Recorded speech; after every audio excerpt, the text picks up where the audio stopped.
అంతర్జాతీయ మాదక ద్రవ్యాల వ్యతిరేక దినోత్సవాన్ని పురస్కరించుకొని హనుమకొండలో భారీ ర్యాలీ నిర్వహించారు. ఇక్కడ ప్రభుత్వ అధికారులతో పాటు స్వచ్ఛంద సంస్థలు కూడా ఇక్కడ ఈ అవగాహన కార్యక్రమంలో పాల్గొన్నాయి. ప్రస్తుతానికి హెల్పింగ్ హ్యాండ్స్కి సంబంధించినటువంటి వాళ్ళు కూడా ఒక మాస్కులు అంటే మద్యపానాన్ని సేవించడం అలాగే మత్తు పదార్థాలు సేవించడం వల్ల ఎట్లాంటి ఇబ్బందికర పరిస్థితులు ఉంటాయి, వాళ్ళ జీవితాలకు సంబంధించి ఎట్లాంటి వాతావరణం నెలకొంటుంది అనేది ఒక మాస్కులు వేసుకొని కూడా ఇక్కడ వీళ్ళు చూస్తున్నారు. ఎందుకంటే స్మోకింగ్ ఇంజూరియస్ టు హెల్త్ అని చెప్పి అలాగే డ్రింకింగ్ అనేది కూడా చాలా ఇబ్బందికర వాతావరణాన్ని తీసుకొస్తుంది. బాడీలో ఉన్నటువంటి ఆర్గాన్స్ని మొత్తం డ్యామేజ్ చేస్తుంది. కాబట్టి మాదక ద్రవ్యాలు వినియోగిస్తే ఎట్లాంటి ప్రమాదాలు ఉంటాయి, ఒకవేళ మాదక ద్రవ్యాలు వినియోగించకుండా క్రమశిక్షణతో ఉంటే ఎంతటి ఉజ్వల భవిష్యత్తు ఉంటుంది అన్నటువంటి కోణంలో ఆలోచించినట్టయితే ఇక్కడ ఒక అవగాహన కార్యక్రమాన్ని కూడా ఇక్కడ వ్యతిరేక దినోత్సవం రోజున ఒక అవగాహన కార్యక్రమాన్ని కూడా శ్రీకారం చుట్టినటువంటి పరిస్థితి. ప్రస్తుతానికి అయితే ఇక్కడ హెల్పింగ్ హ్యాండ్స్ డైరెక్టర్ రామ్ గారిని ఒకసారి మనం మాట్లాడదాం.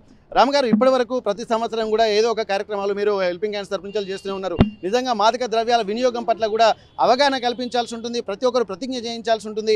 ఆ ప్రతిజ్ఞనే జీవితం ఆజీవన పర్యంతం ఒక ఇంప్లిమెంట్ చేయాల్సినటువంటి అవసరం ఉంటుంది. ఇక్కడ మాదక ద్రవ్యాల వినియోగాన్ని ఎక్కువ ప్రోత్సహిస్తున్నారు కొంతమంది. ఆ వినియోగించకుండా దాన్ని అడ్డుకోవాలంటే ఎట్లాంటి కార్యక్రమాలు చేస్తే బాగుంటుంది? మీరు కూడా ఎన్నో అవగాహన కార్యక్రమాలు చేపడుతున్నటువంటి నేపథ్యంలో ఇట్లా డ్రగ్స్కు బానిస కాకుండా అలా ఉండాలంటే ఇంకేం చేస్తే బాగుంటుంది? ఈరోజు ఒక్కరోజే కాకుండా రెగ్యులర్గా ఈ ప్రోగ్రామ్ని స్కూల్ లెవెల్లో లేదా ఫ్యామిలీ లెవెల్లో పోలీస్ వ్యవస్థ కూడా దీని మీద సీరియస్గా తీసుకోవాలి. ముఖ్యంగా మన రాష్ట్ర ముఖ్యమంత్రి గారికి దీని గురించి స్పెషల్గా అప్రిషియేట్ చేయాలి, ఆయనకు అభినందనలు. ఎందుకంటే ఇంతకాలం ఏ గవర్నమెంట్ కూడా ఇంత సీరియస్గా ఈ ప్రాబ్లమ్ని తీసుకోలేదు. ఆయన వచ్చినప్పటి నుంచి నార్కోటిక్స్ కంట్రోల్ బ్యూరో డెవలప్ చేయడం జరిగింది. వాళ్ళు కూడా చాలా సీరియస్గా వర్క్ చేస్తున్నారు, పట్టుకుంటున్నారు, వాళ్ళకు రకరకాల కేసెస్ రకరకాల యాక్టివిటీస్ కూడా చేస్తున్నారు.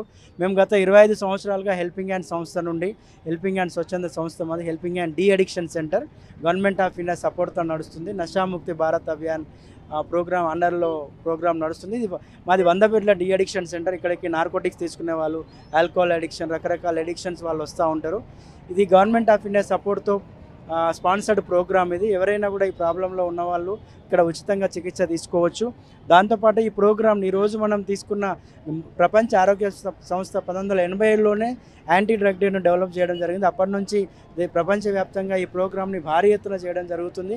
ఎందుకంటే రోజు రోజుకి మత్తు తీసుకునే వాళ్ళ సంఖ్య డెవలప్ అవుతుంది. ఎందుకంటే టెక్నాలజీ పెరుగుతుంది, ఫ్యామిలీ బాండింగ్ డిజాల్వ్ అయిపోయింది, ఎడ్యుకేషన్ సిస్టమ్ ఈజీ అయిపోయింది. కాబట్టి ఎన్నో రకాల కారణాల వల్ల ప్రజలు చాలామంది ఈ ప్రాబ్లమ్ తీసుకుంటున్నారు. ముఖ్యంగా చిన్న వయసులో తీసుకోవడం వల్ల చాలా రకాల సమస్యలు వస్తాయి.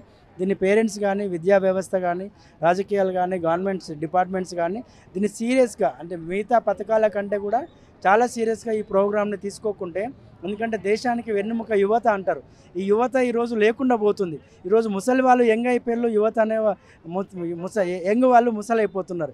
ఈ ప్రాబ్లంను మనం ప్రతి ఇంట్లో చూస్తున్నట్టయితే పిల్లలు చురుకుగా ఉంటున్నారు, కానీ బిహేవియర్ ప్రాబ్లమ్స్కి వచ్చేసరికి చాలా వెనకబడిపోయి ఉన్నారు. చాలా సీరియస్గా తీసుకోవాలి. పేరెంట్స్ పిల్లలకు టైం స్పెండ్ చేయాలి, శాస్త్రీయంగా ఆలోచించాలి.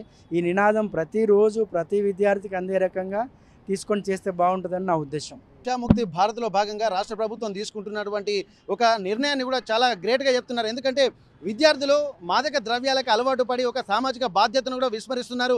ఈ నేపథ్యంలో కూడా వరల్డ్ హెల్త్ ఆర్గనైజేషన్ 1986లో కూడా దీన్ని ప్రారంభించిందని చెప్పి అంటున్నారు. ముఖ్యంగా ఈ డి అడిక్షన్ సెంటర్లు కూడా ఏర్పాటు చేయడం వెనుక ఆంతర్యం కూడా అదే అంటున్నారు. మంచి కెరీర్ ఉండాలంటే మాత్రం ఇక్కడ ఖచ్చితంగా ఒక క్రమశిక్షణమైనటువంటి జీవితం ఉండాలి. ఒకవేళ ఇక్కడ డ్రగ్స్కు బానిసైనటువంటి వాళ్ళు కూడా డి అడిక్షన్ సెంటర్లో కూడా ఇక్కడ స్వాంతన చేకూర్చే విధంగా వాళ్ళ కొన్ని అవేర్నెస్ కార్యక్రమాలతో పాటు హెల్త్ క్యూర్ అయ్యే విధంగా కూడా చర్యలు తీసుకుంటున్నటువంటి పరిస్థితి. ఏదేమైనప్పటికీ కూడా ఇక్కడ యువత అంటే భారతదేశం యొక్క అసెట్, ఒక ఆస్తే యువత. కాబట్టి ఆ యువత ఇక్కడ మద్యపానము అలాగే మాదక ద్రవ్యాల వైపు వెళ్ళి తమ విలువైన జీవితాన్ని నాశనం చేసుకోవడమే కాదు, దేశం యొక్క భవిష్యత్తు కూడా అంధకారంలోకి వెళ్తుంది. కాబట్టి ఇవన్నిటిని దృష్టిలో పెట్టుకొని, సామాజిక బాధ్యతను కూడా దృష్టిలో పెట్టుకొని ప్రతి ఒక్క యువత మద్యపానము అలాగే మాదక ద్రవ్యాల వైపు వెళ్లకుండా ఒక బాధ్యతతో మెలగాల్సినటువంటి అవసరాన్ని కూడా ఈ వరల్డ్ హెల్త్ ఆర్గనైజేషన్ గుర్తించింది. కాబట్టి అందులో భాగంగానే ఇక్కడ అంతర్జాతీయ డ్రగ్స్ వ్యతిరేక దినోత్సవాన్ని కూడా ఏర్పాటు చేసింది. అందులో భాగంగా వారం రోజుల పాటు జరిగినటువంటి అవగాహన కార్యక్రమాలు జరిగాయి. ఆ తర్వాత ఈరోజు ఇక్కడ ఒక ర్యాలీగా వచ్చి కలెక్టర్ దగ్గర ఇక్కడ అందరూ స్వచ్ఛందంగా కూడా పాల్గొన్నారు. అందులో భాగంగానే ఇక్కడ helping hands de-addiction centre కూడా ప్రతినిధులు కూడా పాల్గొన్నటువంటి పరిస్థితి నెలకొంది. హనుమకొండ కలెక్టరేట్ నుండి కెమెరా పర్సన్ వంశీతో వెంకటరత్నం, RTV వరంగల్. ఇండియా పాకిస్తాన్ తాజా అప్డేట్స్ కోసం డౌన్లోడ్ చేసుకోండి RTV లైవ్ యాప్.